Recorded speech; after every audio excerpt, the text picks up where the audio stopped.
ચાલો આવી ગયા છે ભક્તિ આંદોલનને તમને સમજાવવા અને આમાંથી તમારા 1 થી 2 માર્ક્સ જે પૂછાય છે એ કવર કરાવવા. ચાલો એના વિશે ભણીએ. જો ભક્તિ આંદોલનમાં નિર્ગુણ ભક્તિ હતી અને સગુણ ભક્તિ હતી.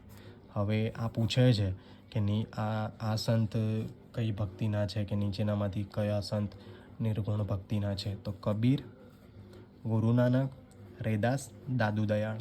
નિર્ગુણ ભક્તિના કબીર, ગુરુ નાનક, રૈદાસ, દાદુ દયાળ. સગુણ ભક્તિના જાણીએ.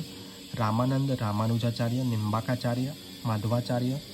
જેટલા બી આચાર્ય છે છેલ્લે એ તમામ આચાર્ય સગુણવાળા. ત્યારબાદ તુલસીદાસ, સુરદાસ, વલ્લભાચાર્ય જો આચાર્ય સગુણ ભક્તિ.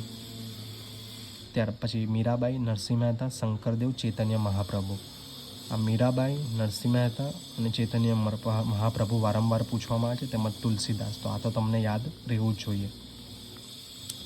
જો નિર્ગુણમાં 4 યાદ રાખજો: કબીર, ગુરુ નાનક, રૈદાસ અને દાદુ દયાળ. બીજા બધા હતા તે સગુણ ભક્તિમાં હતા. હવે ભક્તિ આંદોલનના વિવિધ વિચારધારા અને તેના સંપ્રદાયો જાણીએ. તો ચાલો, સંત શંકરાચાર્ય કઈ વિચારધારા ધરાવતા? અદ્વૈતવાદ. પૂછાઈ ચૂક્યું છે જીપીએસસીમાં પ્રીવિયસ યરમાં. કયો સંપ્રદાય? સ્મૃતિ.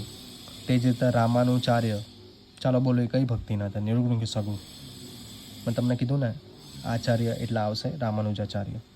તેમની વિચારધારા વિશિષ્ટ દ્વૈતવાદ અને તેમનો સ્ત્રી સંપ્રદાય હતો. ત્યારબાદ આવે નિંબકાચાર્ય, સગુણ ભક્તિવાળા. દ્વૈતવાદની વિચાર દ્વારા અને સનકાદી સંપ્રદાય તેમનો. ત્યારબાદ આવે માધવાચાર્ય. આ બાપુ પણ આચાર્ય એટલે સગુણ ભક્તિવાળા, જે દ્વૈતવાદમાં માનતા, એ બ્રહ્મ સંપ્રદાયમાં. તો તમે એ રીતે યાદ રાખો. પહેલાં દ્વૈતવાદ આવે તો દ્વૈતવાદના માધવાચાર્ય, પછી આવે વિશિષ્ટ દ્વૈતવાદ તો તેના રામાનુજાચાર્ય, ત્યારબાદ આવે દ્વૈતવાદ તો તેના નિંબકાચાર્ય. જો આ રીતે શોર્ટ ટ્રીકથી યાદ રાખવું પડશે, નહીં તો મગજ છે ને હેંગ થઈ જશે. ત્યારબાદ છે વલ્લભાચાર્ય, તો તે શુદ્રાદ્વૈતવાદ અથવા પુષ્ટિવાદ, તે રુદ્ર સંપ્રદાયવાળા. ત્યારબાદ ભાસ્કરાચાર્ય, દિવ્ય ભાસ્કર યાદ રાખો ને તમે. ભાસ્કરાચાર્ય તો ભેદવાદ. તમે એમ યાદ રાખો કે દિવ્ય ભાસ્કર ભેદ કરે છે, એટલે ભાસ્કરાચાર્ય ભેદવાદ. ત્યારબાદ છે ચૈતન્ય મહાપ્રભુ, તો અચિત્ય ભેદવાદ એ કેવો? અચિત્ય ભેદવાદ, મધ્ય કોડીય સંપ્રદાય છે. ત્યારબાદ જે સંત આવે છે શ્રીખંડ નહીં, શ્રીકંઠ. એ રીતે યાદ રાખી શકો, શ્રીકંઠ. તો શૈવ વિશિષ્ટ અદ્વૈતવાદ. ત્યારબાદ આવે સ્ત્રીપતિ, શ્રીના પતિ, વીરશૈવ વિશિષ્ટ અદ્વૈતવાદ. ત્યારબાદ આવે વિજ્ઞાન ભિક્ષુ, અવિભાગ અદ્વૈતવાદ. ત્યારબાદ આવે આચાર્ય ભિક્ષુ સંત. તેમની કોઈ વિચારધારા હતી નહીં, પણ તે સંપ્રદાય હતો એમનો, તેરાપંથ. સ્વામી હરિદાસ, સખી સંપ્રદાય. સખી સ્વામી હરિદાસ સખી. દાદુ દયાળ, ચાલો બોલો, કઈ ભક્તિ? અરે નિર્ગુણ ભક્તિ યાર. 4 જ તો છે એમાં: કબીર, ગુરુ નાનક, રૈદાસ અને દાદુ દયાળ. થઈ ગયું ને?